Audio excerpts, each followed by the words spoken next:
Order! Order! You are an incorrigible delinquent at times. Behave yourself, man! Where it is time to admit failure, the attempts of some of us to warn against the idiocy of a so-called no-deal Brexit appear to have come to naught, culminating last night in the sight of the man who would be king, standing in front of an adoring crowd, waving a packet of smoked fish around and talking complete twaddle about Mars bars. And then to receive a partial standing ovation. I think the grown-ups have left the building, so we're going to have to build our own little shed at the bottom of the Brexit garden. And in that little shed, we will together contemplate the possibilities, the plausibilities, and, God forbid, the realities of the single most damaging policy to be inflicted upon a country by itself in history. Because I think we should probably take a moment to restore or record some pride in the fact that we're about to become the only country in the history of the world to impose economic sanctions on itself. At least that's how it looks from where I'm sitting. You may have a slightly more positive perspective. You may not believe, for example, that the Office of Budget Responsibility, set up precisely to free up watchdogs or for economic forecasters from political influence. The Office of Budget Responsibility, if you don't remember, was set up specifically to remove economic forecasts from political influence. Its independence is its raison d'etre. Its independence is the reason why it exists. And they warn today of the possibility, probability of a 3% shrinkage of our economy in the event of a no-deal Brexit. The numbers do not get better after that. For the first time, the government's own tax and spending watchdog has warned that a no-deal Brexit could cause a £30 billion hit to the public finances. From falling house prices to a higher cost of living, the Office for Budget Responsibility spells out what it thinks will happen in a no-deal scenario. That's something both Boris Johnson and Jeremy Hunt, the men who want to become our next Prime Minister, have not ruled out. Here's our economics editor, Faisal Islam. It is the first time that the government's independent experts on tax and spend, the Office for Budget Responsibility, have assessed what happens to the Treasury tax billions and to public spending too if the UK leaves the European Union without a deal. There's huge uncertainty. There's no knowing in advance exactly who is going to be right. The chances everyone is going to be wrong in some respect. But the idea that there's a big positive coming out of this is a relatively minority view. This is a serious and detailed assessment of the impact of no deal. There are positive surprises. Under no deal, the government will tax some imports. There'll also be less interest to pay on the national debt. That gives you a boost to the coffers here of about £11 billion. But that is completely outweighed by the hit to projected tax income on workers, on property, on business and extra welfare spending too. Total £41 billion.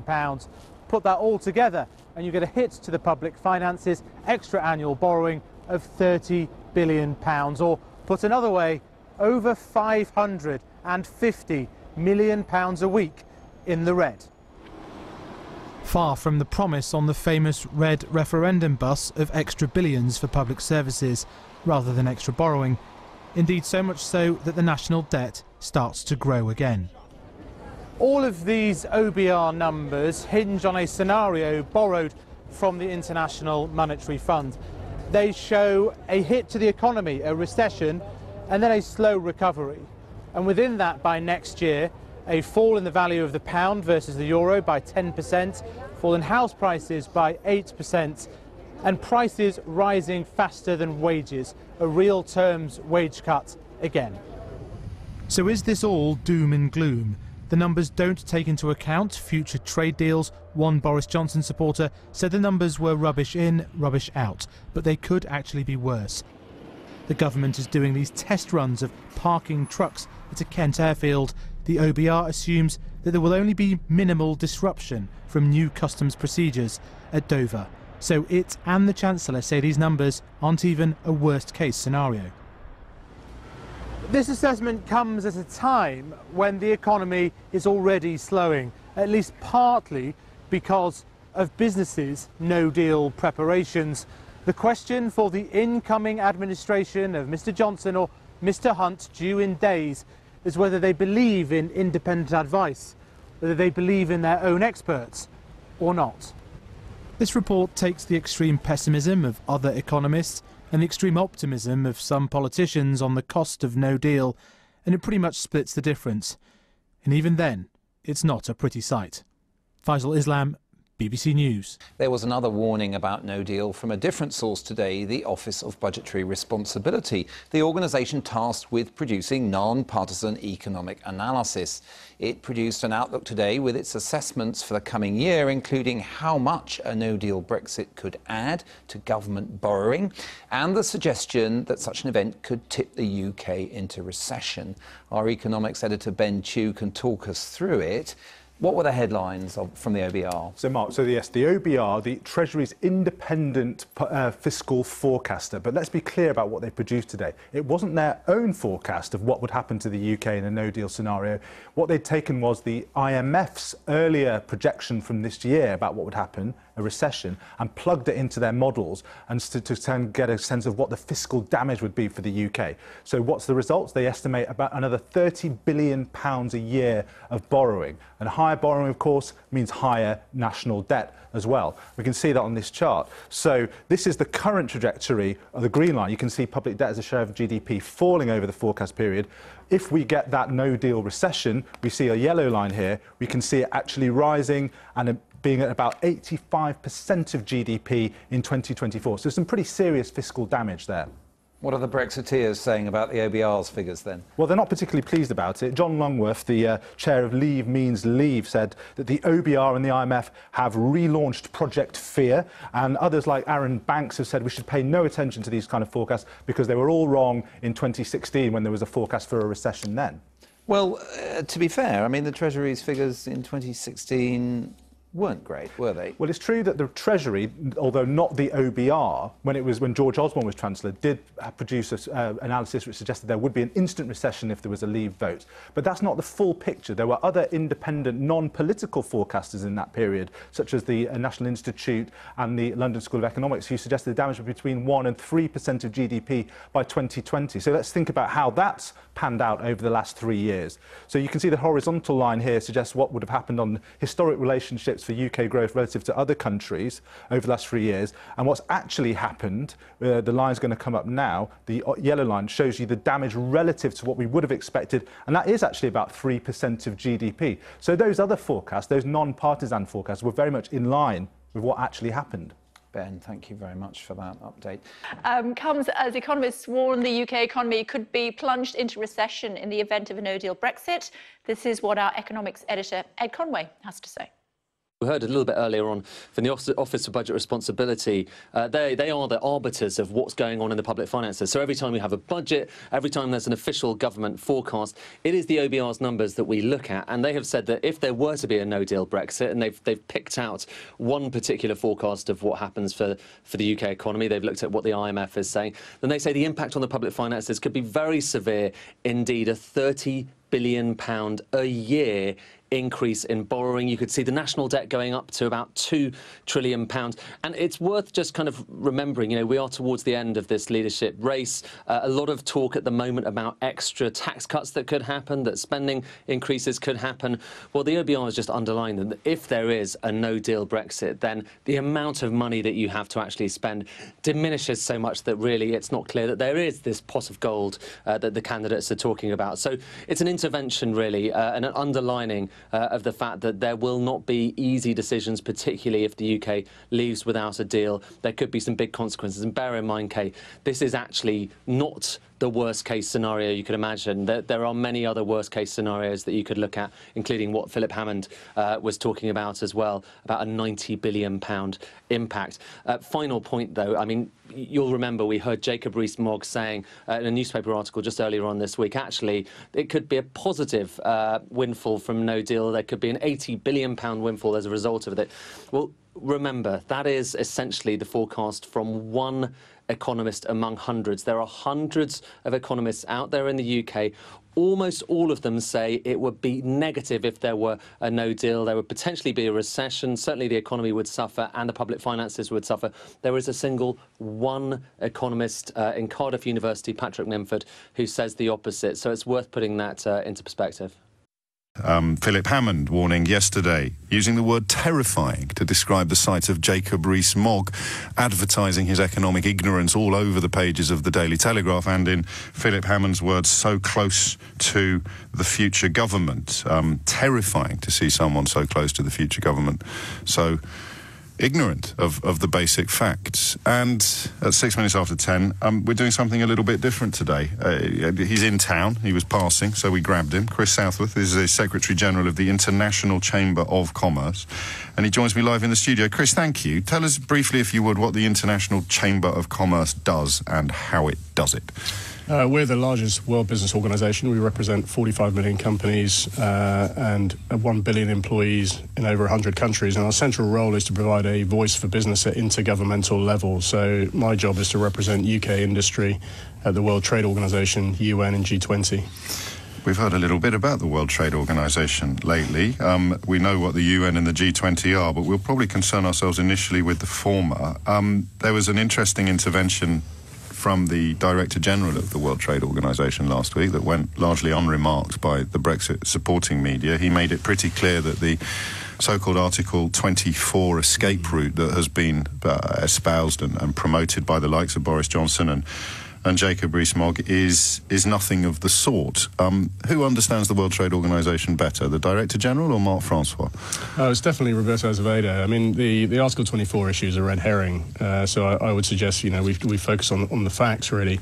But, I mean, ultimately, Article 24 is there for two countries who have already agreed that they will enter a trade deal, and that provides a transitionary platform. But actually the way that it's been presented in the UK really sort of gives the impression actually that we would be trading on single market customs union rules when we're actually outside Europe, which is not going to happen. For 10 years, according to Jacob. Yeah, and it's also missing a key step that we actually have to leave the EU first, trade on the WTO rules, and then get into, if we go into no deal, that is, and then get into a negotiation around what the future partnership is. You say if we go to no deal, and I appreciate that your role would preclude you from political positioning, but it's a very tiny if now, isn't it, and a rather larger when. Yeah, it's looking that way, and people are obviously incredibly concerned overseas that that's the direction of travel. How, and again, this may fall under the purview of your personal views, in which case feel free not to answer it, but how do people like you compute what's happened in our country over the last 3 years? I mean, forgive me, your job description used to be quite dull. It didn't used to be, it didn't used to be something that the rest of us concerned ourselves with. I perhaps wrongly, perhaps complacently, I'm happy to leave the heavy lifting to people like you or the Director General of the World Trade Organisation. You've seen the pitch on which you've played your life, your career, invaded by people who don't seem to understand even the most basic rules. Is that a fair description? Yeah, I think it's true that, there's an awful lot of commentary around trade in general, actually, but particularly around the WTO by people who, frankly, haven't even been to Geneva, never mind the WTO. It's a very technical organisation, it's a technical business, and there's an awful lot of misinformation out there, and so it's very frustrating because, we, like all the other business organisations, actually, have been very consistent in the message we're giving, but then getting swiped aside by really an ideological argument about being outside Europe. So from a trade point of view, it just doesn't make any sense at all. So that, our international audience are flabbergasted by what we're doing, particularly as it's a voluntary decision as well. Why would you leave the premiership of trade, which is undoubtedly the single market, to then trade on a less preferential set of terms in what would be the sort of first division? It doesn't make any sense. I think that was Pascal Lamy's analogy, wasn't it, as well? The self-imposed relegation from Division 1 to Division 3. When do we begin to feel the ramifications of being in Division 3? How quickly after November the 1st could that happen? Yeah, I mean, it's a really good question, that. I mean, I think, you've got to remember that Brexit's only the beginning of a very long road. We need to, first of all, leave Europe, the Brexit piece, then negotiate a deal with Europe, and then start to negotiate deals with 120 countries to get up to the same level we currently are. No one has ever done that in history, certainly not at the scale and pace that we're proposing to do it. And then the average time to negotiate a trade deal is 5 to 7 years. And in the extreme cases, like the EU-Mercosur deal, which has just been agreed, is 20 years. And I'm not suggesting it's going to take 20 years per deal, but it just gives a sense of the task ahead. And that means, decades probably of disruption and uncertainty. Nobody, by the way, trades on WTO rules. There was a rumour at one point that Mauritania did, but I gather they've now signed a trade deal or two. Yeah, no, we were looking into Mauritania. I think that was us that said that. Well, me actually that said that. Actually, they also have a bilateral arrangements with their neighbours. But every country trades ultimately with their neighbours first. And the WTO, what they call the WTO rules, are really there as a backstop. They're there as a safety net. But actually, in reality, every country, has much more sophisticated trade relationships. But if the UK crash out of the EU, we really will drop down to that safety net. And that's unheard of for a G20, never mind a G7 country. Is there anywhere, even outside the G20 and the G7, is there anywhere we can look to for whether it be positive or negative, the view, but it would be at least a precedent, something that might give us a flavour of the terms and conditions under which we'll be operating internationally? Not to my knowledge. You probably have to look at sort of Venezuela or Syria or somewhere like that, not to my knowledge. And Venezuela's only temporarily excluded from Mercosur, isn't it? So they could actually be better off than us if they get their house in order. Possibly. We should couch that. I don't want to be sort of badged as Project Fear, but, we have to be realistic and we have to get real a little bit, to be honest. It's that stage in the game. Is that, that most countries don't want disruption and most countries want continuity with the UK. It's an important market, an awful lot to offer, two ways actually, but that doesn't preclude the fact that there need to be negotiations and they will take a long time to get back to where we currently stand today. So what's the best case scenario if no deal goes ahead come November the 1st? The UK will continue. It's a very resilient economy, very innovative. It may well shrink, according to the Office of Budget Responsibility, but nobody's suggesting it will disappear. No, absolutely, and it'd be wrong to suggest that it would. Many of the services industries, don't forget, Brexit's in a way kind of happened for the financial services, insurance, pharma. They've all shifted licences, finance assets over to Europe anyway. Open new funds in Dublin. Absolutely. But, the people we really need to care about here are small companies in the regions. They're the ones who are going to get hit the hardest in the manufacturing supply chains.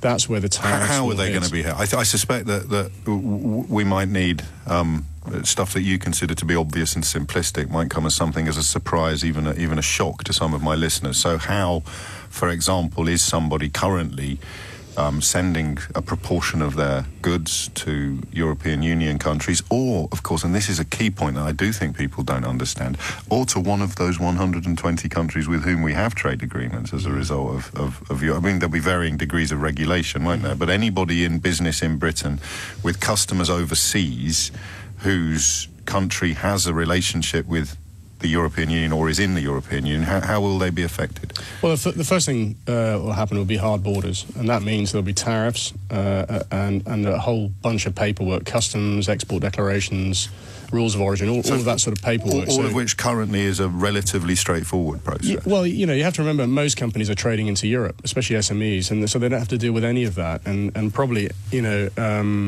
anyone under the age of 50 who's running a company, which is quite a lion's share of the management structure, probably never dealt with any of this stuff before. So there's a whole exercise to upskill everybody as to what this paperwork is. So I think, and then in certain sectors are likely to get hit harder than others. The auto sector, for sure, agriculture, for sure, where the tariffs, food and drink, who all operate on very, very efficient supply chains, minutes across borders, very little paperwork, if any. And so the moment you start to add delays or add bureaucracy into the system, then immediately that means costs. So, presumably you were even more gobsmacked than I was when Jeremy Hunt stood up the other day and talked about a factory near Kidderminster with a 4% margin on its production, facing tariffs he thought of around 10%. Some experts suggest they could be higher. That would put them out of business almost immediately, certainly by Christmas. And he talked about having to preside over 260 job losses, plus, of course, the attendant businesses servicing that workforce in that factory in Cookley. He talked about doing it with a heavy heart. I can't, as a journalist, I can't believe I'm asking you this question. But Jeremy Hunt is right, isn't he? Yeah, it's extraordinary that we're here having this conversation. It is a little bit surreal, isn't it? Yeah, and we first and foremost, I think we need to almost back up a bit and just remind ourselves we're talking about people's livelihoods, people's jobs, people's families, communities. A lot of these factories are actually in fairly vulnerable areas that are not easy to replace. Well, the Black Country, where we're referring to, has already seen its industrial heartland ripped out once, and now it's facing the whatever phoenixes grew from those ashes could be similarly extinct. Yeah, and by the way, it's those same areas that were ripped out in the 80s that are still vulnerable today. In other words, our transition from what was a specific type of manufacturing to a different type of industry hasn't been very successful. So the suggestion that it will be successful next time, our track record is not particularly good in the UK on that front. So when Patrick Minford talks about, the pocket economist of the European Research Group talks about the automotive industry or the agricultural industry essentially going the way of the coal mines, he slightly overlooks, perhaps deliberately, perhaps not deliberately, the fact that most of those communities that were decimated by the closure of steel and coal facilities have never fully recovered. And then perversely, or not perversely, when you look at some of the propaganda that was inflicted upon them, they have a very high leave voting record. So these people have voted to leave because they're unsatisfied with their lives, often justifiably so, but they've voted, unless something astonishing and utterly unpredicted happens, to make their already unhappy existences measurably worse. Yeah, I mean, I think it's frustrating. I mean, I come from the regions myself. I mean, I understand the arguments have been there for a long time. I come from Kidderminster. I come from the north, and the frustrations are real, and they've been bubbling away for well over 40 years. But the policies to solve those issues, need to be put in place in order to then actually address them. Leaving Europe will probably exacerbate the issues. But they're suffering from a long-term underinvestment in infrastructure, particularly in schools and roads and transport and airports and so on. And of course, we're paying the price for that in the UK. We haven't had as good a regional economic strategy and implementation as other countries around Northern Europe, particularly.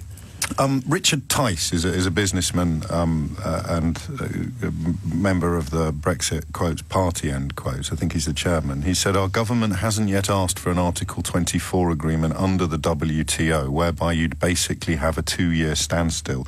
It's extraordinary that they didn't ask for that. Will you stay with us for a little longer, Chris? Is that okay? We'll take you up to 5:30 if we may. I don't need any calls on this, but if you think there's a question that Chris Southworth might be able to answer for you, feel free to get involved. You know the number, 03456060973. But we're just simply in the business of putting fact-based evidence out there this morning. I'm not up for a scrap yet, not until we've waved goodbye to Chris. So if there's something you want to know, even perhaps something he might be able to help you with, because it's just 3 months away, give or take, a couple of weeks. It's 10:18. And Chris Southworth is the Secretary-General at the International Chamber of Commerce UK, a trade body that internationally, I wrote the number down actually, Chris, because I thought I might forget it, that represents 45 million companies on the world stage, with particular reference to intergovernmental activity and the World Trade Organization, the United Nations and the G20. Just to clarify, because a lot of people are marching around the place saying things like this, Richard Tice, the Brexit Party chairman, said, our government hasn't yet asked for an Article 24 agreement under the WTO, whereby you'd basically have a 2-year standstill. It's extraordinary that they didn't ask for that. Do you understand what he's saying? Yeah, I think so. I mean, but ultimately, to have any type of agreement like that, you need to agree that with your partners, and in that case, that's the EU, and that's not on the table. So, which they've made repeatedly and crystal clear. Absolutely. But if the EU and the UK go into the WTO and say, OK, this is what we want, then I'm sure the WTO would listen to that. But you can't do that on your own. It's a negotiation, it's a deal. So in fact, it's entirely in the gift of the EU, because if we've already said, if people like Tice have already said, this is what we want, the decision is taken by the remaining European Union members. Yeah, and it also misses the point that once you leave the EU, if that's actually what's being asked, you're still trading on the same terms. Then in other words, you've left but you haven't left, and that would be odd for the EU to agree to something like that. But otherwise, there's no point being in the EU. Or leaving it.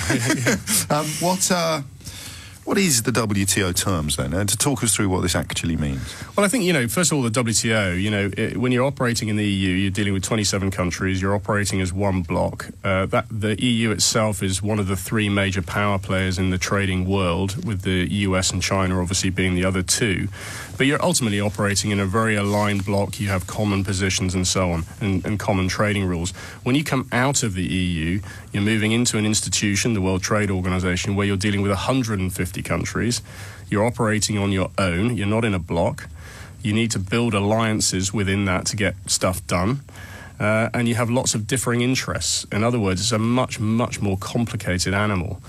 And so the idea of leaving and then operating on WTO rules, which, as I said earlier, is the sort of very basic safety net that no country really operates on. You've got to be incredibly sophisticated and understand what your abilities are within that institution to be really effective in it. And what does favoured nation mean? I hear that phrase quite a lot. Well, I mean, most favoured nation status is really about establishing a common, level playing field for everyone. So if you agree something with one country, then that applies to all countries. So it's a principle of fairness. It's a slightly technical term, but ultimately it's about being fair, that you can't have, a series of trading terms with one country and then have a different set of terms with another WTO member. You have to apply it across the board.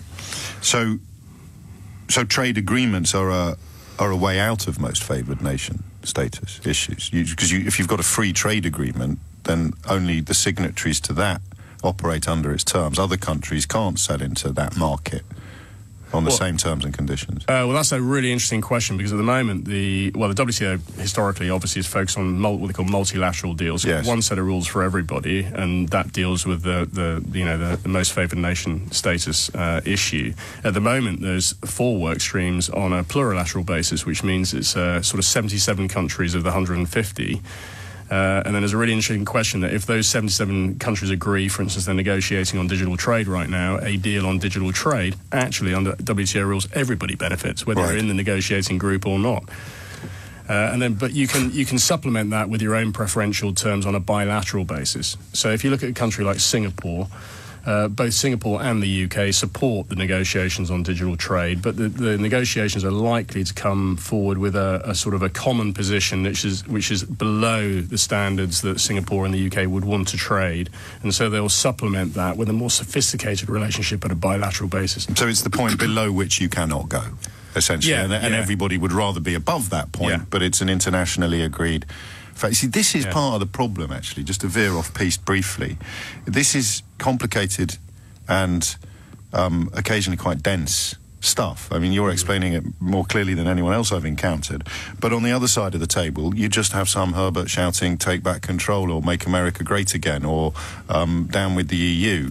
There's no easily administered pill on your side of the argument to bring home to people just how complicated the reality is and how dangerous it is to pretend otherwise. That must be very frustrating. Yeah, something we're talking a lot about at the moment within the business community is the need for diplomacy, both political diplomacy but also business diplomacy. Talking in those kind of terms, it just comes across really poorly. Yes. In an organisation that is political, and you have to really respect the relationships, because obviously if you want to do deals or you want to get things done, it's all about the relationships you have with those countries. So if you go charging around making accusations or strong statements, clearly that offends people. Then defences go up, and it becomes much harder to do things. Can you see when reality does bite, the World Trade Organization becoming the next scapegoat in the way that these people have falsely blamed Brussels or falsely blamed the European Union for X, Y and Z? And, who elected the Director General of the World Trade Organization, for example. I could imagine that being a Daily Express headline. Rather than blame themselves for having led Britain down this path, they'll try and blame it on unelected bureaucrats at the World Trade Organization? Yeah, there's always an element of that, and you can hear pockets of that conversation. The same applies to the UN as well, but I think we need to recognise the achievements of these organisations. It's very difficult to get the world to agree on anything. There's a terrific diversity, a lot of different needs, all of which need to be respected. But the WTO ultimately has been pivotal in reducing poverty by 40% and quadrupling global GDP. But the European Union has been pivotal in increasing prosperity exponentially and safeguarding peace across the whole of continental Europe. So these little observations don't necessarily butter any parsnips, as they say. No, but, it is important to keep reminding everyone of the benefits that they provide. And also, okay, you attack the WTO, and then, okay, let's just assume that you remove the WTO. What are you going to replace it with? Well, there's a question. It would be like, removing all the road rules in London and then expecting everyone to drive in an orderly fashion. Don't ring me to offer your support for the idea of removing all the road rules in London and having a kind of anarchist free-for-all on the streets of the city. But that's an analogy the WTO use. Yes. Ultimately, it's there to provide rules so that we can all have an orderly set of relationships and trade together. It's a very pet subject, this, because I'm a little bit more fascinated by words than is normal. If we changed regulations and called them protections, the whole debate would change. I think if people feel that if I tell them that there are regulations being put in place, they can be persuaded to feel aggrieved by that or squeezed by that. If you call them protections, which is of course what they are, and it's why the analogy of road rules, road protections works so well, then it just feels very, very differently in the ear. Yeah, I mean, good regulation. I mean, ultimately, it's about good regulation, right? I mean, good regulation is there to enable us to live and do business in a safe way, in a good way. Yes. That's good regulation. And there are lots of good examples, whether it's wearing seatbelts in cars or not using mobile phones in cars, whatever that might be. Crash helmets. And there are construction site protections, and there high are always visibility examples jackets of bad regulation, but those are in a tiny minority, and that applies the same in the WTO. The rules in the WTO are there to help protect everyone in the world, not just the UK. What time's your next appointment, Chris Southworth? 10. I've got to leave at 10, well, soon, 11 o'clock. Can we have you for 15 more minutes? Sure. We'll book you a car. Sure. Is that all right? Yeah. Chris Southworth is the Secretary-General of the International Chamber of Commerce UK. I've got lots of calls waiting, but what I'll do, rather than put people through, I'll do it myself from the calls on the board, and that'll help us on the time front. So rest assured, some of these questions are actually better than the ones I've managed to come up with, so we will hit them in just a moment. Let's try and rattle through a few of your questions for Chris Southworth, Secretary-General at the International Chamber of Commerce. I'll throw in one first. I think it's important. A couple of people have asked it. America, this suggestion now that we will be able to sign some preferential or advantageous deal with them, leaving aside the obvious vulnerability that Britain will be subject to, and the fact that America will be able to dictate terms and conditions, even if we pretended that was a good idea. How easy, how plausible is some sort of trade deal with them? Well, there's a good reason why we don't have a trade deal with the US, is because we have quite dramatic differences of opinion. Our consumers and citizens have differences of opinion on things like food standards. If you think about chlorinated chicken or public services, think NHS. Both of those issues sunk the transatlantic trade investment partnership deal after 5 to 7 years of negotiation. The strength of feeling and the difference is very apparent, and more than enough to kill a deal. So I think, it sounds great. Come out of Europe, go and do a deal with the US. In reality, that is highly unlikely because it is very complicated. What would probably be better is to focus in on regulatory alignment. Most of the trade between us and the US is services-based. And so actually much of a trade deal, tariffs and that kind of thing, aren't really the issue. Would be better off focusing on how you harmonise the regulatory frameworks between the two countries. But that's not a trade deal. That's just an ongoing kind of dialogue between the two countries, and that would probably deliver more benefit. But it would be dilution on our side of the Atlantic, wouldn't it? As opposed to them stepping up to our standards. No, not necessarily. I mean, but you need to just harmonise the two sets of regulations, whether on both sides. Right. But that's not a trade deal. Oh, I see. And that would probably be a better alternative than talking up a trade deal, which is going to be tough at best, but probably quite unlikely in the short term. And you speak solely on the trade terms, not the politics, because of course the likelihood of getting anything through Congress which throws Ireland under a bus is pretty much close to non-existent for a whole heap of different reasons. Right, Paul in Northwood, why does it appear to be so complicated to negotiate a new trade deal? Well, a trade deal is there for good reasons. It's there to, one, promote national interests, and so, of course, two countries have two different sets of interests, but it's also there to protect citizens, it's there to protect businesses. and it's there to protect your economy at the end of the day. So, you know, you've got to negotiate, and they're fiercely complicated. They can be incredibly detailed, all the way down to fish, to nuts and bolts, and all sorts of things. But obviously what you don't want to do is put your own economy... So the short answer is because there's so much in it, Paul, it has to specify for every single thing that could or is being traded. Absolutely, right. And obviously you care about your you know, representative communities, and you've got to look after those on both sides. So you're negotiating what you can do, but also trying to protect what you don't want to hurt. And in fact, you could point out that a small number of farmers in the Wallonia region of Belgium put quite a big hole in the road for the Canada trade deal, because even their specific concerns had to be accommodated. So even when you think you're finished, I think that's a good answer. Just scale, the sheer number of amount of stuff that has to go into it. James in Eccles, I like this question, James, and I admire honesty, because there's an awful lot of people, probably even at cabinet level, that can't answer this, but would never be prepared to admit it publicly. What is a tariff? Does it go into the country's economy? And will reducing them to zero affect government incomes? Well, a tariff is there effectively, it's a cost, it's a fee that you pay, and it's there really to protect your respective industries. And so, you know, they're there in place, governments put them in place or negotiate the tariffs to try and make sure that you don't flood your own economies with, say, cheap imports. So if we, you know, there's been talk about removing all the tariffs. If you removed all the tariffs, ultimately you're opening up your borders and your economy to every import everywhere in the world. Go back to that, you know, MFN principle at the WTO. You can't open up your tariffs to one, you know, drop your tariffs for one country. You have to do it for everybody. And that means you'd be flooded with all sorts of food and goods and services. So this is what allows people like Jacob Rees-Mogg to talk about cheap shoes. On one level, he's correct. We will have access to cheap shoes, but we won't know whether they've been made in sweatshops, and we'll be waving goodbye to what remains of any British competitors in these fields within weeks. Yeah, I mean, if you look, farming's a good example of this. You know, UK farming is protected for a good reason, because we care about the land and we care about who looks after the land. But if you opened up and removed all the tariffs, then you'd be opening up your market to sheep or beef coming in from all over the world, which is produced, by the way, at a much lesser cost. But that because they use hormones and antibiotics. Absolutely. And they have less humane farming standards, scale, veterinarian regulations, all of these things. Yeah, and that would put a lot of, you know, farmers out of business almost overnight. And that comes back to Paul's question about why does it take so long, because all of this stuff has to be in it. Thank you, James. What about the bit about where the tariffs go? The money, who gets... You put a tariff on something, 10% on bringing in New Zealand lamb, or actually something French would be a better example. Where does that money go? Well, it goes into the respective economies. Meaning? Yeah, into, you know, if you've got tariffs between two countries, then obviously you're generating revenue on those tariffs. That will just go into the economy. So there's a silver lining of sorts, or not?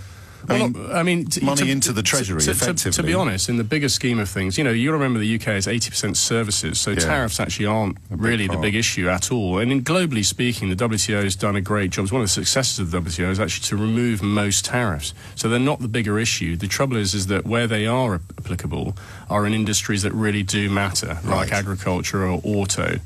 And that means some of our biggest employers. Absolutely, and you know, you've only got to increase tariffs 1%, 2%, 3%, 4% to start to make companies either uncompetitive or unviable. Which brings us back to Jeremy Hunt and the factory in Kidderminster. Darren in Clapham wants to know, how long will the disruption last? Do we have any statistics explaining how long businesses might be able to weather the storm that, of course, Brexiters like to call short-term disruption, while lying about the fact that people knew that was on the horizon?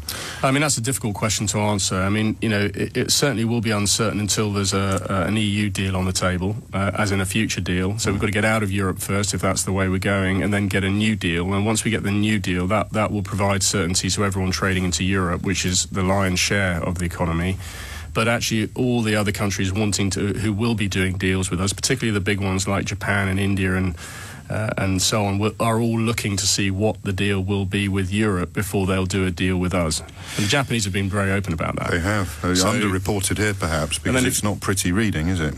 Not particularly. And then if you look at, you know, in terms of, you know, doing the 120 deals that we have to do, you know, it's hard to see that happening within the next 20 years. I mean, it'll take a long time. 20 years? I would have thought so. I mean, you know, you just can't negotiate. Where's the capacity, the bandwidth? So the other skills, bit, Darren's question is how many businesses would be able to survive that 20-year window, and the answer is in the sectors that you've already specified. not many. Well, or you just have to adapt. You have to adapt to the environment. It depends on what markets you're trading in, of course. You know, the government rightly will focus on the ones that matter the most economically. But it depends. If you're trading into a market that's not necessarily on the priority list, then you're going to have to wait longer. Who's going to do well out of this? Well, I mean, everybody loses in a hard deal Brexit, and that, you know, everybody said that. But somebody must make a few quid out of it. Someone must have bet on black, as it were. Well, if they do, and I'm sure there are always winners and losers, yes. The winners, you know, are outnumbered by the people who lose. Economies lose, Europe loses, we lose, our trading partners lose. We all lose because the relationship between the UK and Europe is so important. It's huge in terms of not only at a regional level, but also to the global economy. It's important. Of course, and the trade agreement you mentioned with that slightly scary 20-year sell-by date, that the EU have been pretty consistent and clear that they won't even begin talking about that until we've signed off on citizens' rights, Northern Ireland and the divorce bill. In your contacts and connections and conversations, is there a glimmer of hope that the EU might abandon the position that it's sustained pretty much consistently since June 2016? Well, I'm not suggesting that an EU deal would take 20 years. Obviously, we'll probably to replace all 120. Yeah, right. Yeah. Okay. But I mean, I think it's hard to see the EU changing position. They've been very consistent in their position. What if we just believe more? Belief isn't what gets deals done. I mean, it's practical negotiations. Are you sure? Possibly you need to go to the Ian Duncan Smith School of Negotiation. Belief apparently can break all sorts of eggs. And finally, let me choose a nice one. Actually, just touches on what you just said. Jack in Dockland says, we don't hear much about how the EU will suffer. I'm sure the question isn't intended to suggest that we want to hear a lot about the EU suffering, but I know, because I'm an anorak now on this subject, that their preparedness notices have been in place for ages. I know, for example, in the Hook of Holland, whence a huge amount of our fresh vegetables and fresh fruit comes from, I didn't even know that, they've already made immense changes. The most frightening thing about this suggestion that we need to threaten them with no deal, if I've understood things correctly, is that they're a hell of a lot more prepared for no deal than we are. They're more prepared, but their small companies, SMEs, are also not as prepared as they want them to be, that's for sure. But, you know, Europe will be hurt, and certain economies like the Netherlands actually will get hit harder, because that's where there's a lot of our trade. Ireland will get hit hard too.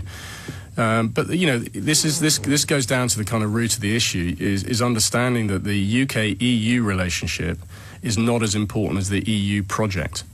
And so for the EU, whatever the cost, it's not as big as the cost of the disintegration of Europe. So it's, from a political point of view and an economic point of view, the effort will go into protecting the EU. They will take their medicine, as it were. At the cost of losing, you know, the UK, although nobody wants the UK to leave. You know, so again, another message that perhaps hasn't reached these shores as loudly as it should have. And finally, you've seen that forecast from the Office of Budget Responsibility. Real GDP could fall by 2%. Of course, if it falls by 1.5, that's not good news or proof that the OBR is unreliable. By the end of 2020, in the event of a no-deal Brexit, is that as... and, of course, that would see Britain's economy pushed into a recession. Is that as bad as it gets? Do you recognise this analysis? Yeah, no. I mean, the WTO put a figure on something like 8%. You know, over the course of time. It depends. I mean, you know, you can talk figures like these and all day long. I mean, ultimately, we've said, as the business community actually have all said, that, you know, there will be a hit to the economy. It's just a question of how big and how long will that hit be before the UK recover. But there definitely will be a GDP hit for sure. I'd like to say it's been a pleasure.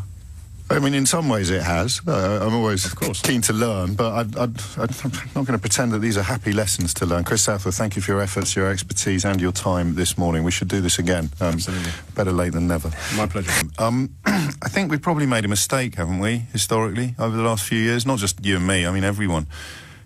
Now invite on someone who doesn't know anything about international commerce or the specifics of the World Trade Organization to challenge or balance out what you've just heard from the Secretary-General of the International Chamber of Commerce UK. There is no silver lining. That's why, I mean, tweets like this still amuse me, obviously, but globalist shill James O'Brainless doesn't understand that even if we do lose out due to a no-deal Brexit, that it is our choice. You lost, get over it. But what have I lost? And what have you won? This is, I think, one of those mornings where we'll allow ourselves to a bit like Fleetwood Mac on tour. We'll allow ourselves to play some of our greatest hits, I think. Or by which I mean the questions that still don't have answers. What's the good bit? 0345 6060 973. So the escalating lies are fascinating, aren't they? Enduringly fascinating for students of politics and psychology. We will get a brilliant deal. They all campaigned on that. All of them. Even the literature stated that we will get a deal. They didn't use the word brilliant. But you had Farage talking about Norway and Switzerland. You had Johnson talking about sunlit uplands and having our cake and eating it. Every single one of them talked about the brilliant deal we would get. People on the other side of the argument who just didn't have the right clothes on, you know, they didn't have the fancy slogans, they didn't have the difference, if you like, between uncomfortable truths and exciting untruths. The people on the other side said, well, I don't see how we could do that. Well, I think of the many interesting things that Chris Southworth just told us, perhaps the most interesting was just the very, very simple notion that the European Union will always prioritise its integrity. And I don't mean that as a moral judgment, I just mean that as a physical one. It will always, its cohesion, if you like, its togetherness, its existence, above the economic damage that would be done by us leaving the European Union.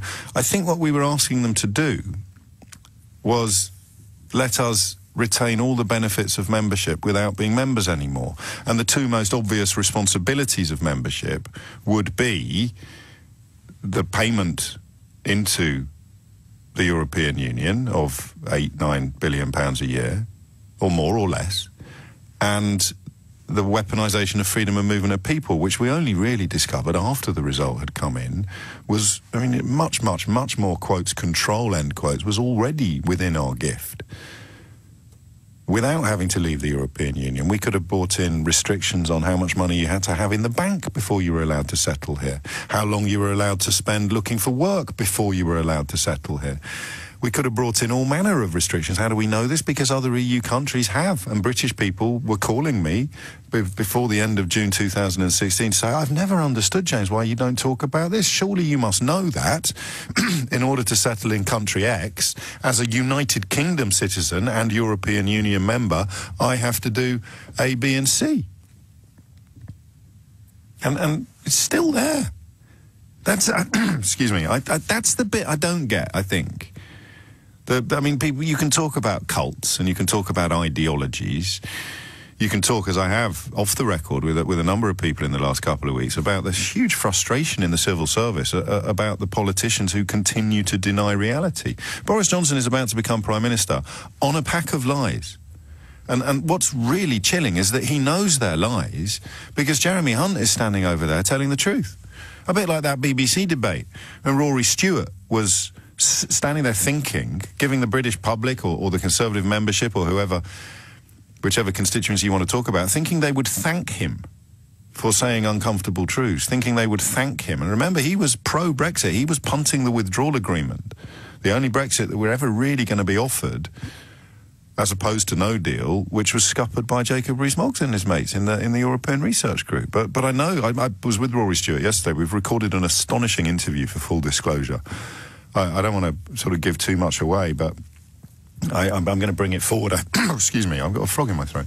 I'm going to bring it forward, I think, in the schedules, because I want it out as soon as possible. So hopefully we'll put that out on Monday. I'll keep you posted. But he was almost dazed, I think. Is that the right word? I'm just going to check with colleagues. Would you say dazed or bruised? Certainly. He couldn't quite believe what had happened in the context of him providing uncomfortable truths to a constituency of voters he believed deserved the respect of being told the truth. And, of course, he found himself squished by Boris Johnson, whose entire career has been built on telling untruths, culminating last night in the most astonishing scenes I think I can remember seeing at a political gathering. Have we got clips of Boris Johnson? Have we got bits from last night? I'm not even going to check which bits they are. How many have we got? 2. So let's listen to this one first.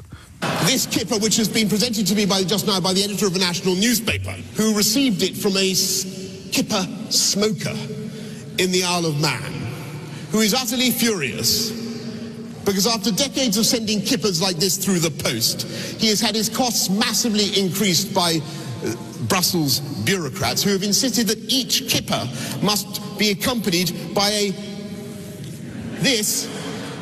a plastic ice pillow.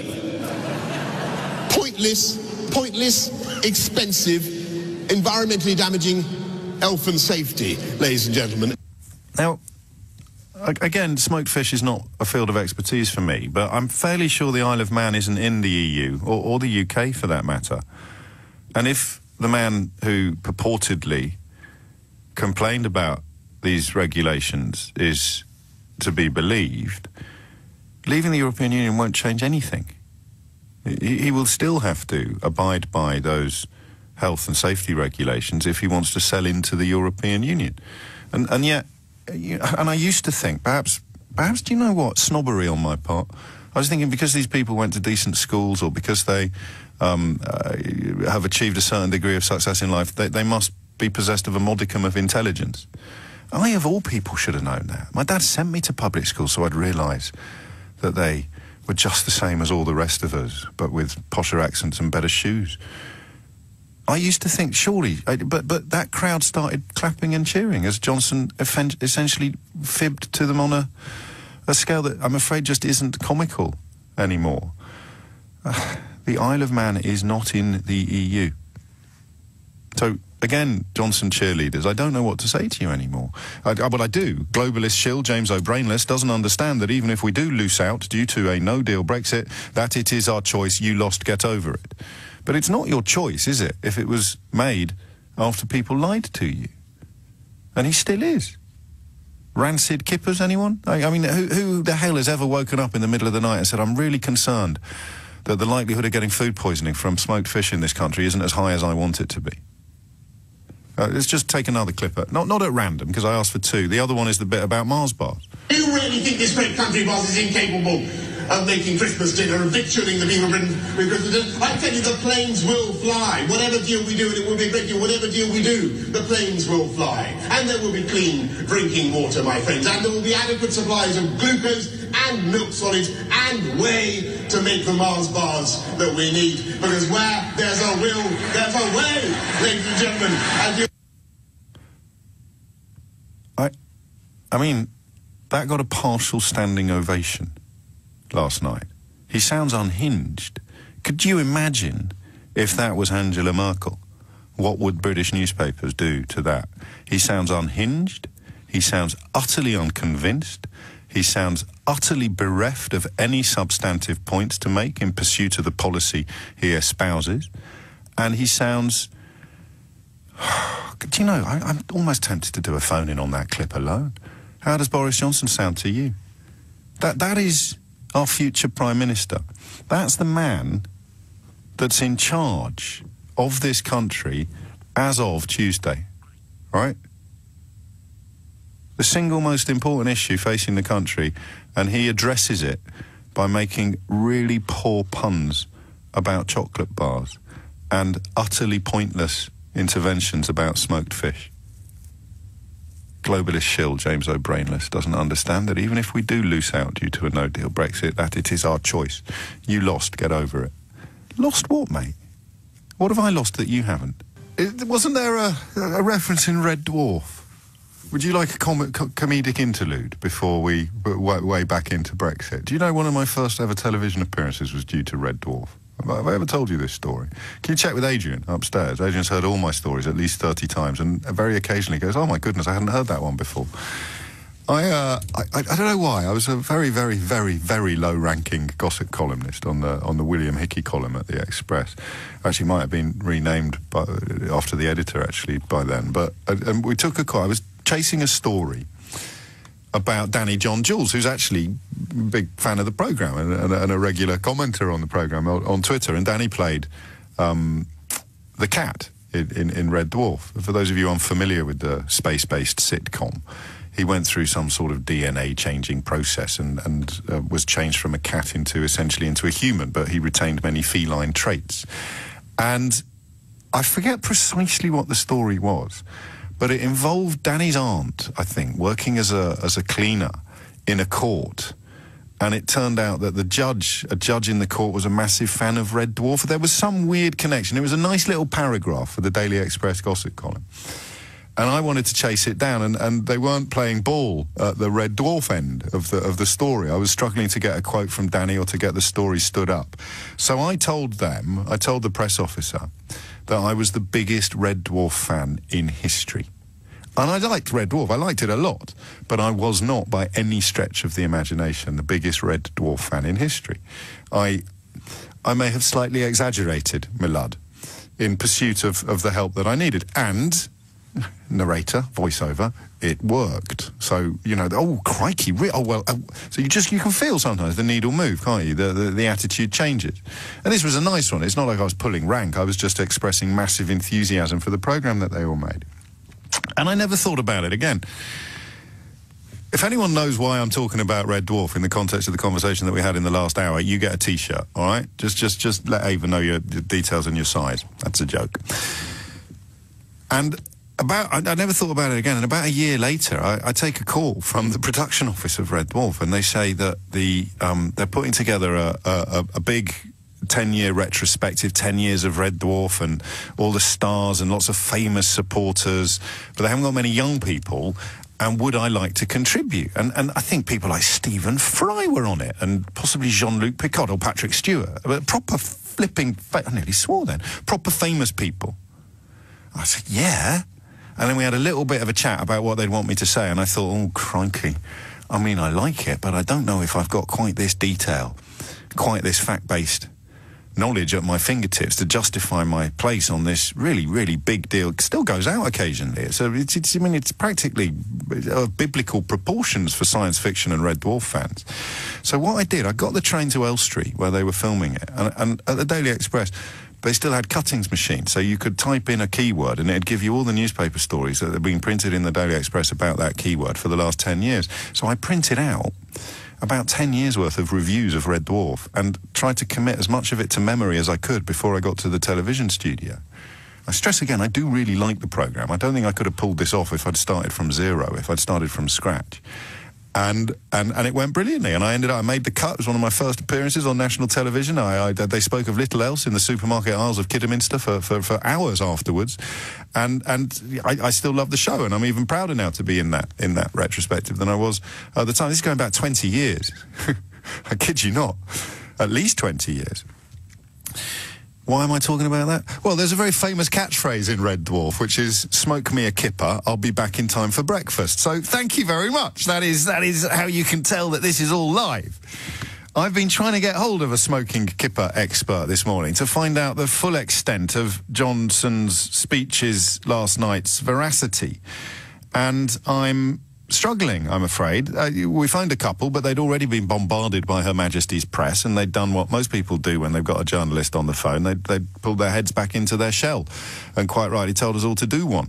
So what we do know is that when Boris Johnson waved a kipper around yesterday, he was talking about a company that is in a territory that is not in the European Union. So whether we're in the European Union or not, if they want to sell into it, they have to put their kippers through European Union health and safety regulations. What they wouldn't have to do is follow European Union health and safety regulations in order to sell kippers into the United Kingdom. So that is one area that perhaps would be improved. So what Boris Johnson is saying is that this kipper smoker on the Isle of Man would rather be able to trade without health and safety regulations with the United Kingdom than he would with health and safety regulations with the United Kingdom and 27 other countries in the European Union, many of whom probably have a greater affection for smoked fish than we do. And, of course, the reason why fish exporters not in the EU, like the bloke Johnson was talking about last night, follow the rules of the EU, which may drive up their costs in some cases, is because if they didn't follow those rules, they wouldn't be allowed to sell that fish into the European market. And weirdly, that is exactly what is going to happen to the UK in the event of a no-deal Brexit, as has been rather chillingly explained to us this morning by Chris Southworth of the International Chamber of Commerce. So Johnson, I think, as he waved that fish above his artfully tousled hair, I think Boris Johnson was trying to tell Conservative Party members that this is all a really good idea because that fish smoker will see a huge part of his potential market disappear overnight. And that's the point at which they clapped. Now, let's just focus on this, actually. So, unpick that or unsmoke that in a way that challenges my understanding. Because I'm just a bloke, right, with two eyes and a functioning cerebral cortex. And I'm telling you what I think happened last night. I do not know, and I will not today pass judgment on whether Boris Johnson was deliberately or accidentally misleading that audience. That's between him and his conscience, or whatever passes for it. But what he appeared to be doing was saying to the assembled Conservative Party members in London last night, hurrah, here's a kipper smoker from the Isle of Man who will be waving goodbye to a significant swathe of his potential market. And nobody in the audience was wise or informed or bright enough to understand that that's a bad thing he was boasting about, not a good thing. Or, I mean, how the hell he could be allowed to talk about the Isle of Man, which isn't even in the EU, unchallenged, is a mark, really, of our times and how mad everything has become. But compared to what he said later, the stuff about the kippers is almost trivial. This bit here, and this is what I want you to ring me up and talk to me about, okay? 0345 6060 973. This, in the context of British politics at any era other than Brexit, I think, certainly in the context of my memory, I mean, if we're under existential threat or we're under actual attack, then a degree of excitability, shrillness, frenziedness. Actually, that's not true, is it? When Argentina invaded the Falklands, the last thing you would want is someone overexcited. I'm going to play you the second clip again, the Mars bar clip, and I'm going to remind you that on Tuesday, this man takes possession of the Trident nuclear missile codes. Do you really think this great country boss is incapable of making Christmas dinner and victualling the people of Britain with Christmas dinner? I tell you, the planes will fly. Whatever deal we do, and it will be a great deal, whatever deal we do, the planes will fly. And there will be clean drinking water, my friends. And there will be adequate supplies of glucose and milk solids and whey to make the Mars bars that we need. Because where there's a will, there's a way, ladies and gentlemen. So, I mean, in many ways, what I'd like to do now is simply ask you what the hell you think is going on. Because Boris Johnson yesterday had one major priority. He was charged with explaining to the Conservative Party faithful why no deal is not the disaster that has been described by everybody from the World Trade Organization to the International Chamber of Commerce to the National Farmers Union. 9 million sheep, it was suggested yesterday, might be slaughtered and buried, although, for the record, there was quite a lot of pushback on that from DEFRA. OK, Johnson, here's the deal. You've got to stand up there today and you've got to draw upon all these supposedly rhetorical gifts you have. You've got to use your supposedly lightning-sharp brain and your command of the facts.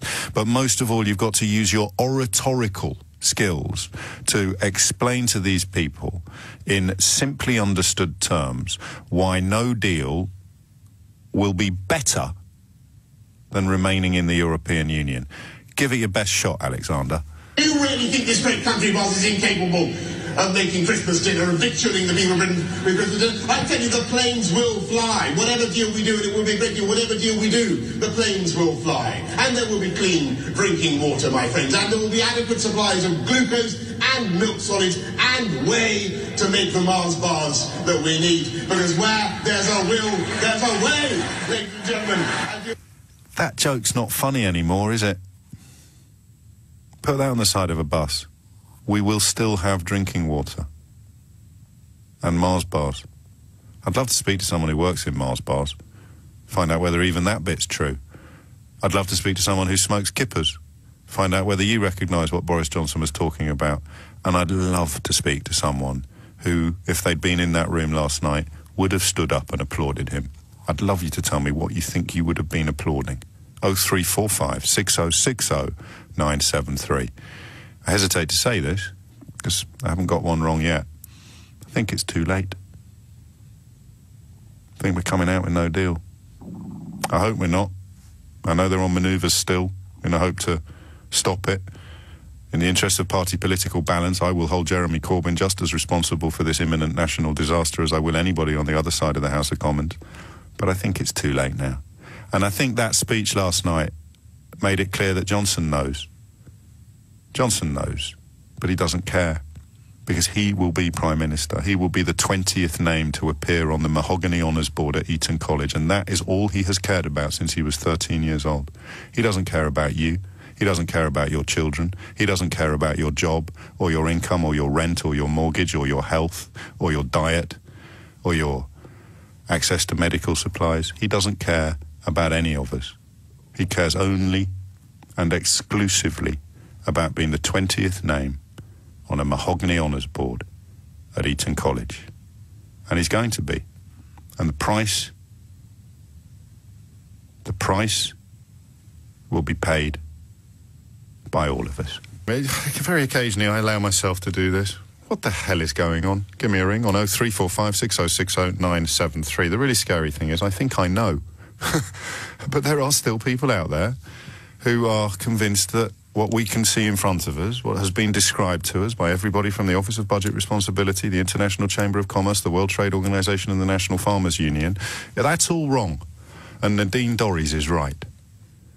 Roger's in Mill Hill. Roger, what made you pick up the phone? James, good morning. I was there last night. Oh, gosh. I was at the... now, it is exactly as you described it. It was cringing. What made it worse, I mean, you've played two very relevant clips. The Kipper thing, by the way, came back as part of the joke later on because you're referring to UKIPers. Oh, I see. Gosh. So that was part of... it's like Oscar Wilde never left us. Exactly. So the room was mainly divided between Johnson supporters and Jeremy Hunt supporters. Yes. So any word that Johnson said, you had people standing up, clapping, cheering. We must get out by the 31st of October. Stand up, clap, cheer. The jokes and the things that you just played back, big applause. He could have said that I have found a way for pigs to fly last night. He almost did. He almost did, Roger, didn't he, to be fair? Well, he almost did. Now, I'm not calling as a Jeremy Hunt supporter trying to put down Johnson. I went there because I have voted Conservative in the past, and as my payback, I joined the party in April because I thought I deserved to have a vote in this election, and I also wanted to see what Hunt had to say. I was hoping beforehand that he was somebody that I could put my X in that box, thinking, well, at least we have a chance for something reasonable coming out of this. But then he put himself down for no deal as well. My option now is either spoil my vote, not vote at all, or possibly vote for Hunt as an anti-Boris vote. Then my card will be cut up and sent back to the Conservative Party. What's the nicest thing you can say about the people that were taking to their feet as Johnson concluded that bizarre rant about Mars bars? The nicest thing, they're committed. Clearly, they're committed. They've either been brainwashed, or they also believe what Johnson believes. Although I'm not sure that they know what Johnson believes, because I don't think he's putting all his cards on the table. And interestingly, I was waiting around before the whole thing started, and before we went to the seats, there was a big area where we had to wait after registration, and they set up two stands, one either side of the big hallway, one for Johnson, one for Hunt, and I was keeping an eye on the Johnson, and the organizer got them into two groups. and they were all very young people. Now, of course, they could be young Conservatives. I don't know. I wished I had spoken to and found out, who they were. But they were so enthusiastic. They had their Back Boris banners, and they were waiting for him to come in. Someone gleefully trotted over saying, he's coming, and the excitement on their faces. He walked into the room, and a few grunts, a few handshakes, and said a couple of things, posed for the camera, and walked straight out again. He was there for about 2 minutes. Now, if this is his campaign team, you would have thought that he would be there speaking to them, thanking them. He doesn't need to, Roger, does he? It wasn't just before. It was a long way before the actual thing started. And before that, you may be interested to know, there was a JCB. Oh, phone line's gone a bit funny, Roger. I don't know whether the security services have come for you or whether that's still on the horizon. Can you hear me now? That's better, yeah. Yeah. Beside that, there was a JCB digger. Did he lie down in front of it? I wish he had. And the idea was to pick up a ball and put it into a Johnson or a Hunt bucket. Oh, I see. I did not see anyone taking part. You imagine a Conservative Party member sitting on a JCB. I can't imagine any. My imagination has ceased to function in a normal fashion after reality became considerably more surreal and ridiculous than anything I could conjure up in a quiet moment. I mean, you were there. I appreciate you're not what would be called dyed in the wool, although you clearly see yourself as a traditional or potentially old-fashioned Conservative voter. Do you know what, Roger, actually, I think I'm just going to ask you the same question around and around again, and that's a waste of both our times, because you've got no better idea than I have, apart from some bizarre cult of personality and a doubling down on deceit. So Boris Johnson, everything he's told them since before the referendum has turned out not to be true. So he stood up on stage and... It is a cult. Yeah, it is, isn't it?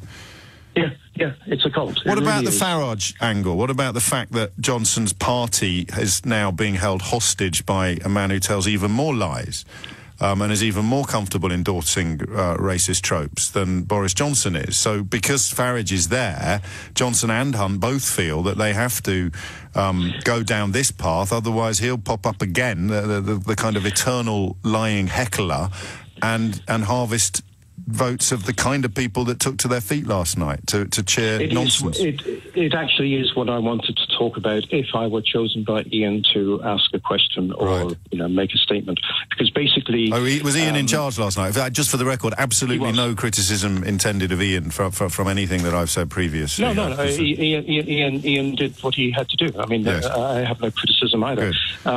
But basically, somebody did ask him about the Brexit Party, and he firmly denied that he was he was concerned about it. I don't remember the exact words that took place. But I wanted to make the point that, well, you may be worried about Farage, but what about the Conservative Party members that are pro-Europe, pro-business, the ones that have, traditionally, where has this gone in terms of suddenly the EU is our enemy? That's the only way it works. That's the only way it works. He has to invent an enemy, and that will be the next stage. It will be the reason why it's all gone so awfully. It's their fault. I'd be amazed if it hasn't already started. I told you that it would, but I'm sick and tired of pointing out how easy it was to predict all of this, right up to and including the fact that, as I understood it, the minute those red lines appeared and met the Good Friday Agreement, the possibility of us securing anything other than a no-deal Brexit or calling Brexit off altogether became, to my eyes, inevitable. You know it did. I've stopped wanging on about it for a year. It's a year, actually. It's July now, isn't it? So it's a year since I first said it. And the very interesting thing about that, Roger, thank you. I can tell from your voice you're a patriotic man who's dismayed by the direction which our country is being led in by these people. The weirdest thing about that prediction last July, it wasn't even a prediction, I think. It was just an analysis. The weirdest thing is, do you know who was most furious with me? Well, I guess that's not a very difficult question to answer. It's the same people that are always most furious with me. Pig-thick Brexiters.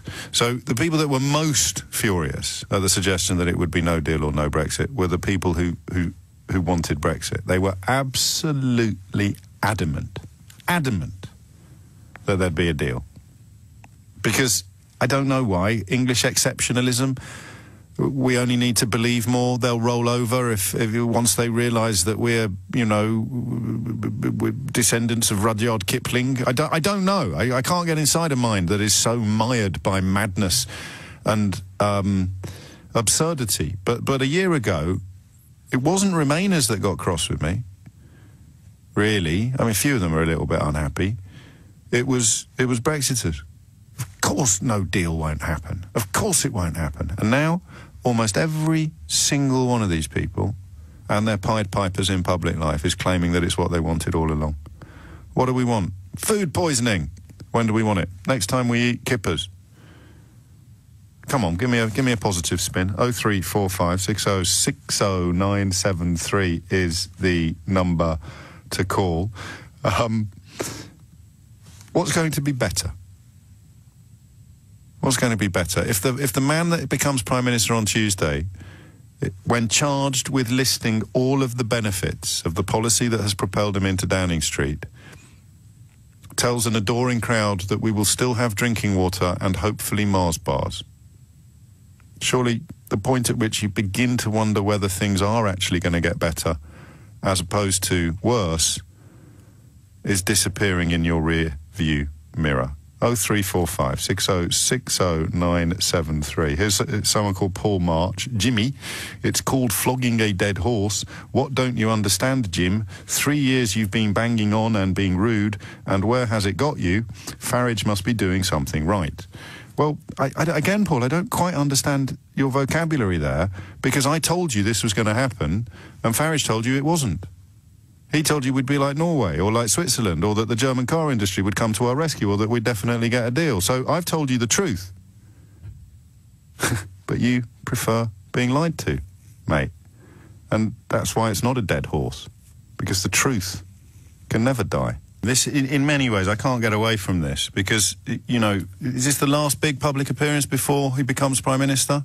I mean, this was the chance to set out the stall. This was the chance to silence us. Here you go, Stephen Formby. Gosh, James, things just aren't going your way, are they? Steve, mate, give me a ring. Tell me what you think my way is. Because they are going my way in the sense of what I told you would happen. They are not going my way in the sense that I don't want you to lose your job, or farming in this country to be crippled and decimated, or manufacturing to be turned upside down and destroyed, potentially. I don't want us to go into recession. I don't want the pound to tank further. So give me a ring and tell me why you do want those things.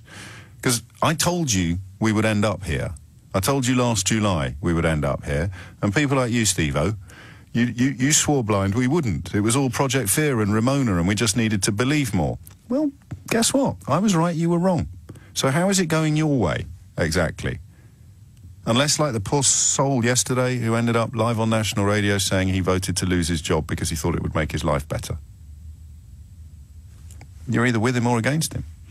But this clip right here, this is it now. This is the Rubicon. This is the point at which our country becomes truly ridiculous. The man who will be Prime Minister on Tuesday, when asked to highlight the changes to the country, the benefits, the basic improvements that will be brought into this country as a result of the policy that he has cynically employed to get into the door of Downing Street.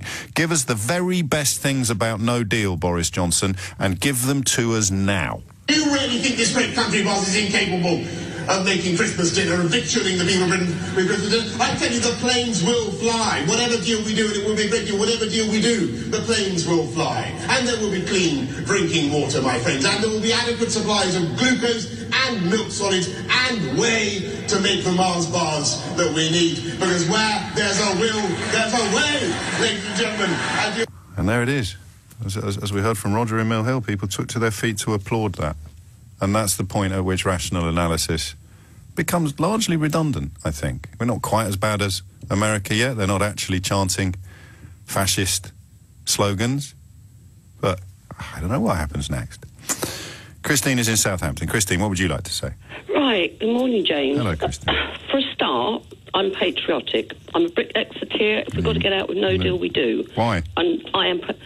Because I'm 70 years old. Yeah. I worked for Mullards, which was a Dutch-based firm, and they said, if I don't vote for Europe, I lose my job. Yeah. Well, I'll tell you what, I voted for Europe, not for them to control us, but... Yes, but you just said we need to leave with no deal. I'm just wondering why.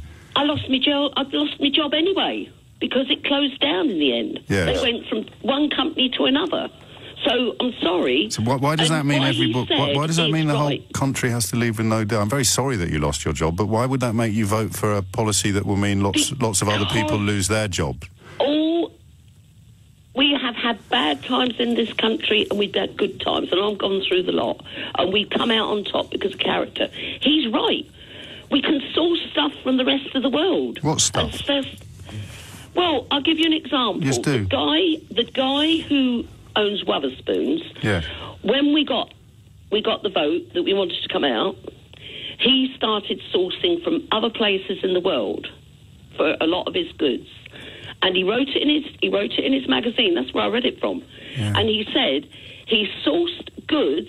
I think it was brandies, all sorts of spirits. Was it cheaper than what he was getting from the European Union? It was just as good. So why wasn't he doing... You realise he was doing that before we left? Because we were part of Europe. Yes, but we still are. So why couldn't he have done that? We've been conned. Christine, just pause for a little moment, if you would. I'm going to take what you said on trust. I'm sure that he did manage to secure... Well, bring him on, interview him. Absolutely, I will. I don't need to. I've got you here to represent him, but he's more than welcome to ring in, just as everybody else is. So... Your evidence that it's a good idea to leave is that he found cheaper drinks before we left. And he passed it on. Well, they were all preparing if we left Europe. But Christine, just again, I'm sorry, but you have to just reflect for a moment on what you've just said. We have to leave so that Tim Martin of Wetherspoons can do something he's already done. Yeah, because he did it to prepare for if we had a... But he could do it... Christina, I'm going to labour this point, and I do apologise because it's not going to be pretty, but we're still in the European Union. We are at the moment. And he did this thing you're telling me we have to leave the European Union to do.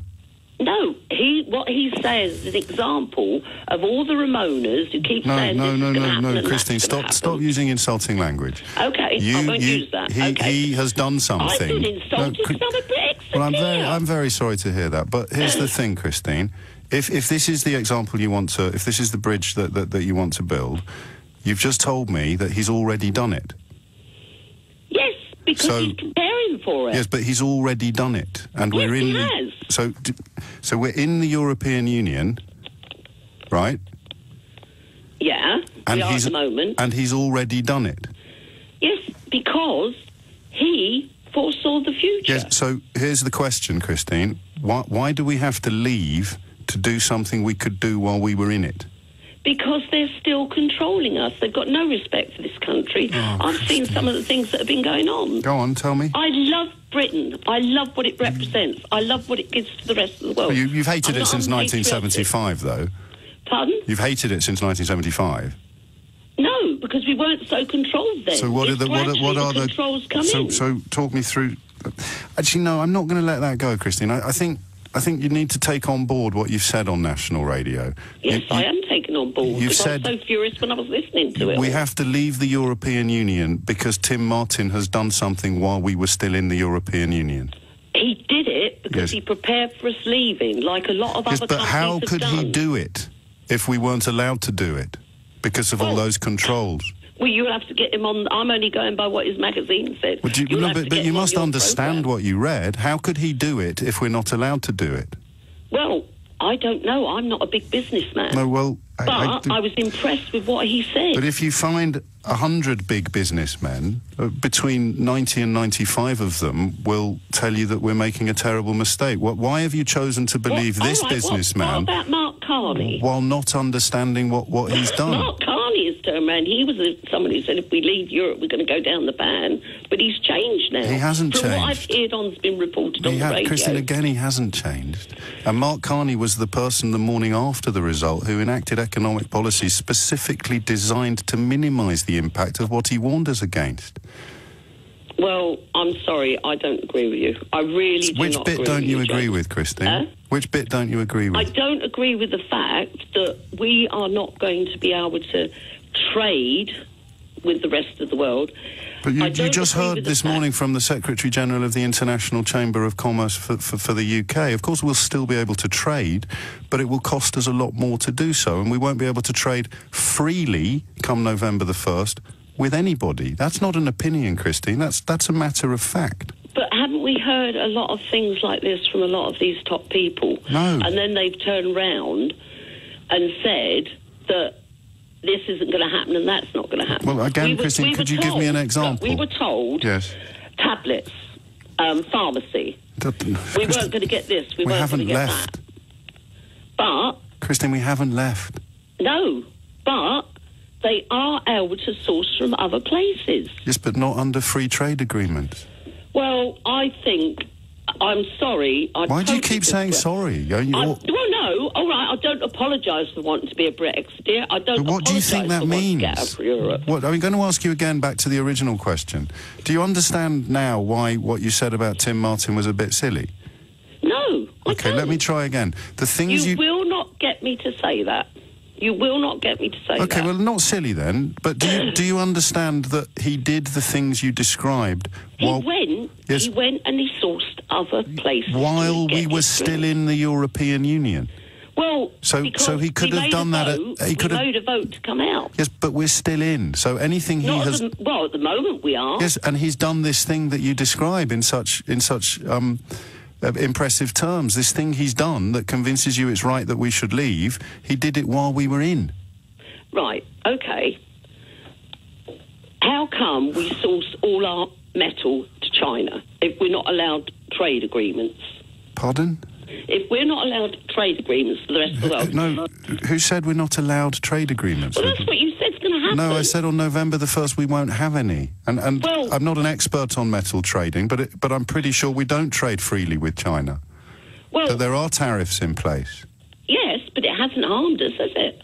Pardon? It hasn't harmed us having trade agreements with China. We don't have any trade. We don't have any trade agreements with China.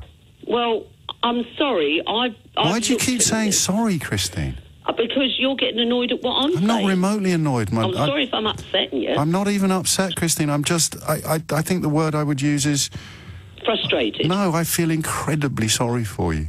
Well, you don't have to. No, I know I don't have to. I'm a very strong person. I'm sure you are. But I know you don't have to feel sorry for me, and you don't have to feel sorry for a lot of people. I know I don't have to. I choose to feel sorry for you because you have believed a farrago of lies, and you've come on the radio to explain that you voted for lots of people to lose their jobs because you lost yours.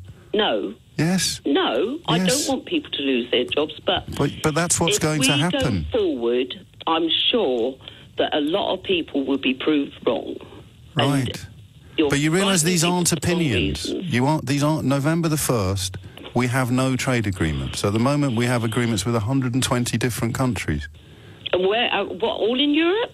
Well, obviously not. The European Union has all sorts of trading agreements with countries outside the European Union, which is what we will be on November the 1st. Well, I can't. What do you think's going? What do you think's going to get better? We're going to have control of our country back. What control of what, Christine? What's the thing we can't currently control that most frustrates you? They've said a lot of different laws have had to change. I can't remember them now. You must be able to name one. Okay. Yeah. All right. Now this is a crazy one. Yeah. But we all used to have our fish and chips and newspaper.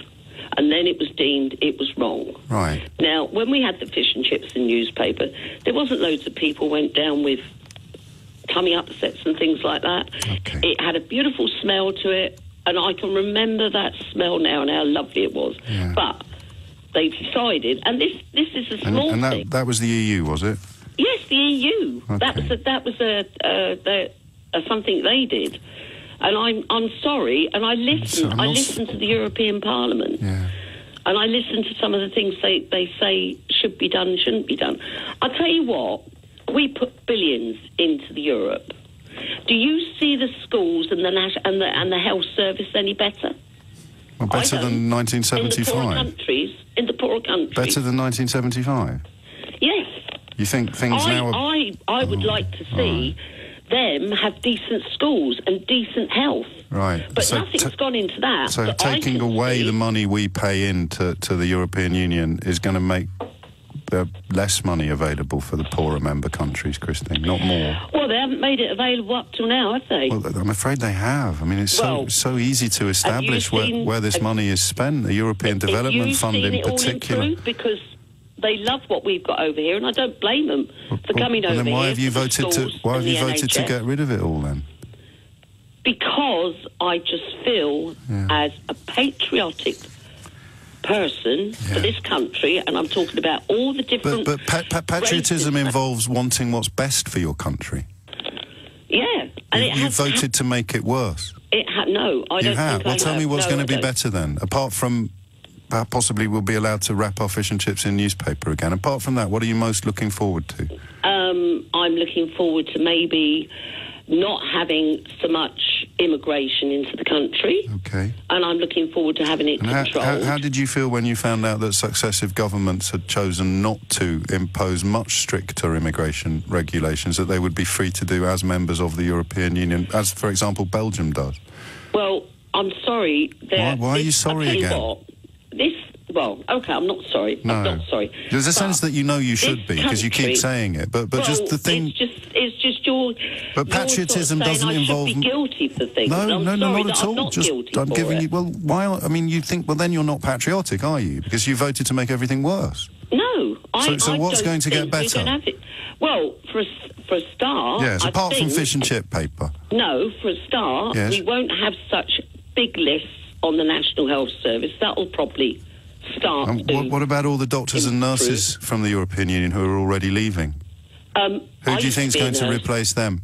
I've already got in place plans for that. You have?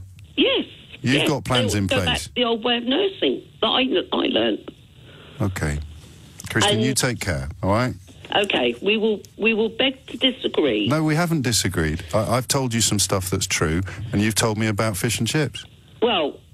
There's no disagreement. 70 years old, I can't go back into all the different things that have upset me. No, just one would have done. I like fish and chips as well. I remember when it was wrapped in newspaper. I can't pretend I've ever felt it was a grave absence in the heart of British public life, but I would remind you, because I sense you use the word quite a lot, patriotism involves wanting your country to be the best it can be, not to impose economic sanctions on itself. It's 10 to 12. Some breaking news for you regarding kippers. I shall share it with you shortly because Lucy Hoff is here. You probably, like me, got brought up short by reporting our news bulletin at past, where Lucy had spoken to a former gang member, and given the crime figures released today showing an 8% rise in knife crime across England and Wales, I thought that the investigation she's undertaken deserved a little more attention. Lucy joins me now. Well, James, unfortunately, he is still in a gang. He's a 25-year-old man who's been to prison no less than 3 times. He's been in a gang since the age of 13. I really wanted to speak to someone in light of those crime figures published this morning about why someone like him feels the need to carry a knife, what's causing this increasing tension between rival gangs. He's in a gang that's based in South London. He told me why he got involved at such a young age and why he feels he needs to carry a knife to feel safe. The area I lived in and probably the company that I had, you would think it's cool, innit, because you're young. So I jumped in a gang since probably 13. So you're young that time, so you're thinking, you know what, you can probably supply you the drugs. You can get big money, just thinking about the fast life and that. And then obviously with the violence, once you do it, like you're young, you're addicted to it. So it's just going to get you're going to be into it so bad. But looking back at it now, it's a bit crazy, man. It's crazy.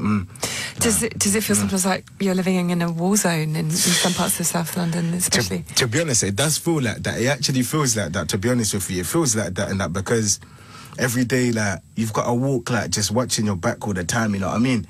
You've always got to be watching your back, like, even as I said, going Tesco, going this place, if you see each other nowadays, it's like, and the roads, even from the younger generation as well, it's like, kill or be killed.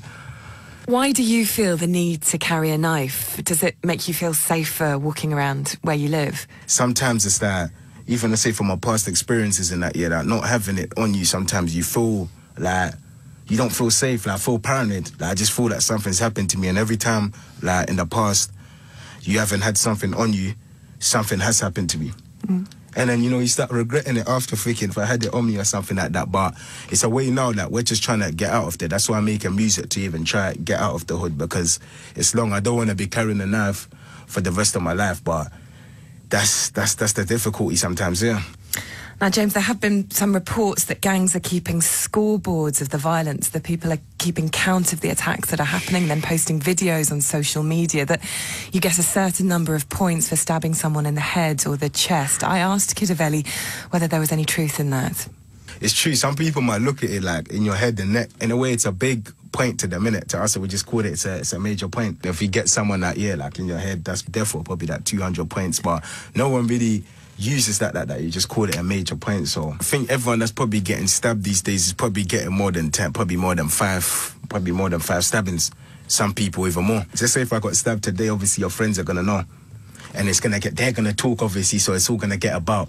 And that person there, they're gonna talk as well, so everyone's gonna know about it. And then cool, you go on a rap tune and just you go on there and then you talk about what you've done to people and that, and then from there, that's what it's even gonna escalate the violence in it, because you're gonna be like, nah, I'm going out for revenge on this guy, sort of a thing. So really shocking testimony there from Kidaveli, who is in a South London gang at the moment. And on your programme on Monday, James, we did hear from, of course, the London Mayor Sadiq Khan, who made that, for the first time, that really explicit link between austerity and serious youth violence, that knife crime is happening most in the poorest parts of London. He's called for a proper national strategy. But whatever your view on that, I think the figures published today will increase calls for urgent action. It's the matter-of-factness that's so surprising, oddly. I don't know whether we expect a sort of malevolent theme tune to speak in the background, or the voices of these men and boys to sound like the Hooded Claw, but they are just describing what to them is the only reality they know,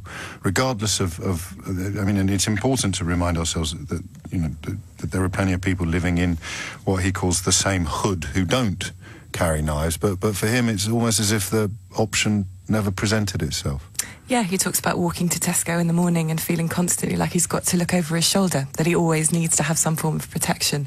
And I think you're right, the matter-of-factness, how normalised this is for people living in these areas of, well, in his case, South London, but of course all around the capital. And he knows, presumably, that he'll be back inside again at some point. He's hoping to get out. I think you heard him say there that he's trying to use music as a way out. He is a really talented musician, and he is looking for an escape route, having been, of course, involved in that gang for over a decade now. He is looking for an escape route. But yeah, a long stretch of his youth and a lot of time spent you know, putting himself and others in danger. Great piece of work, very illuminating. The human face of the statistics, if you like. Lucy Hoff, LBC's reporter.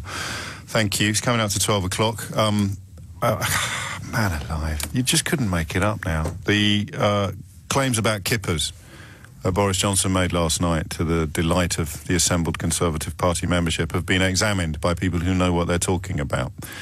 When I tell you the facts, even by Boris Johnson standards, and especially given that we are now in the home straight, the end game, you're not going to believe me. Well, I'll tell you after the very latest news headlines. And, of course, after I tell you about the kippers, we can kick Mystery Hour off in earnest. I'm going to break with the tradition of Mystery Hour by sharing one little nugget of news with you before it gets underway in earnest. I shall do that in just a moment. But I've got a verbal tick, have you noticed? I keep saying momentarily and then stopping myself because I had a few complaints from my pedant's corner. So I still do. I always thought momentarily meant in a moment, but it doesn't, apparently. So I'm trying to stop myself from saying it, but I don't stop myself in time. Sorry, it's not very professional. We are live, by the way, and yes, the light is on. I am now addressing the nation.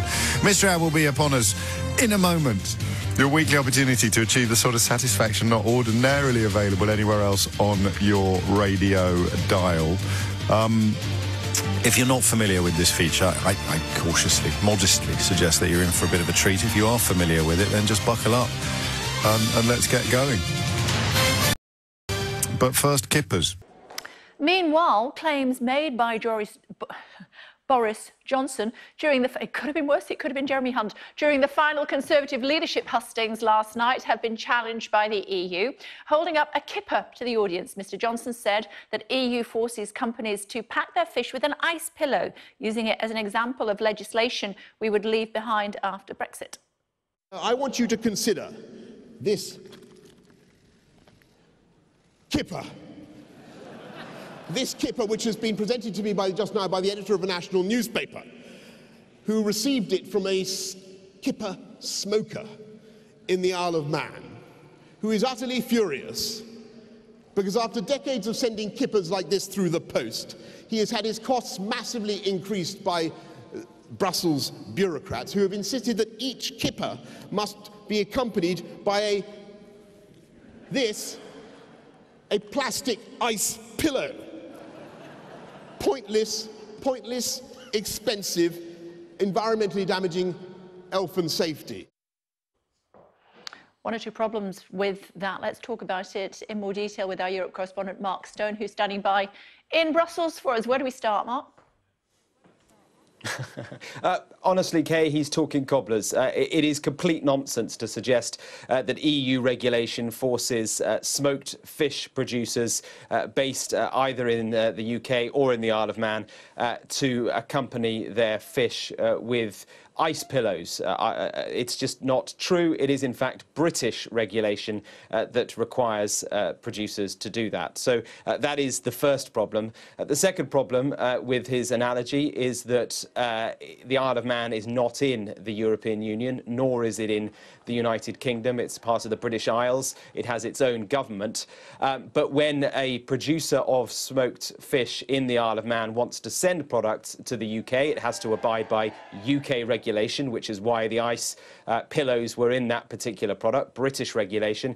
Incidentally, if that fish producer wanted to send its fish, or any producer sending anything to the European Union after Brexit, they would still have to abide by EU regulations. So his argument falls completely flat there, because whatever it is you're producing in the UK after Brexit, whether it be a car or a kipper, you still have to abide by the laws and regulations of the destination market. And if that's the EU, then yeah, you've got to go jump through their EU regulation. But on this instance, it wasn't EU regulation in the first place. The EU Commission was pretty quick to stand someone up to knock the story down. The case described by Mr. Johnson falls outside the scope of the EU legislation, and it's purely a UK national competence. So I hope this is clear, and the rules must be checked with the national authorities. There are strict rules when it comes to fresh fish, but this kind of rules don't apply to processed fishery products. I'm talking about the temperature and the exact case that he was explaining. Kay, I think the winners here are the producers of kippers in the Isle of Man. I've just had a tweet, a reply from the Isle of Man government. They say, thanks, Mark. The Isle of Man produces some excellent food and drink. We're delighted to see such interest in our world-renowned kippers today. They go on with a serious point to say, at present, our producers are required to comply with the relevant Isle of Man legislation. The Isle of Man law is closely based on UK legislation and relevant EU food regulations. Clearly, in this case, as is evidenced on the British Food Safety Authority website, it is British regulation that requires ice pillows for kippers. I don't know where to go with that, Mark, and I'm glad you're keeping a straight face on the last day of being in Brussels. 5 minutes after 12. Here is the latest. This is from the Brussels correspondent of the Daily Telegraph, a job that used to be held by Boris Johnson. The Brussels correspondent of the Daily Telegraph made a few calls, Something that Boris Johnson rarely bothered to do, I'm told. But here you go. EU sources insist that the rules that mean smoked kipper producers in the Isle of Man must use plastic ice pillow when sending to UK, as made famous by Boris Johnson, are British rules and not Brussels rules. This is a national competence. The EU does not regulate sales of smoked fish to consumer, only sale of fish from business to business. The Isle of Man example is outside scope of EU food safety rules. I am told smoked kippers to individual customers through the post is entirely a UK matter. Here is the British government advice on the matter. And if you follow James Crisp, who tweets as James Crisp 6, the number 6, you can find the relevant document from food.gov.uk. But here's a quote. All foods must be delivered to consumers in a way that ensures they don't become unsafe or unfit to eat. Damn them! Foods that need refrigerating must be kept cool while they're being transported. This may need to be packed in an insulated box with a coolant gel or in a cool bag. The EU has broad rules saying that food should be safe, but nothing asking for the ice pillow. That is a British addition designed to stop listeria. And probably a problem. Listeria is a problem with smoked products, and I hear this is actually a very good rule. In fact, the EU only regulates for temperatures on fresh fish and not smoked, so to sum up, there are no EU food safety rules on smoked fish, which means a smoked kipper salesman needs to stick an ice pillow in his fish when he pops it in the post, but there are British food safety rules that do. And they are widely considered to be a very good way of minimising the risk of listeria whenever you have a kipper. So Boris got it wrong. Again, when he used the kipper as an example of EU red tape. And I don't know, and she doesn't welcome my sympathy, but you know, if you listen to this programme on a regular basis, that I feel genuinely sorry for callers like Christine, for people like Christine, for voters like Christine. But what she said about fish and chip paper was actually more accurate than what Boris Johnson said about kippers. Just leave you with that thought.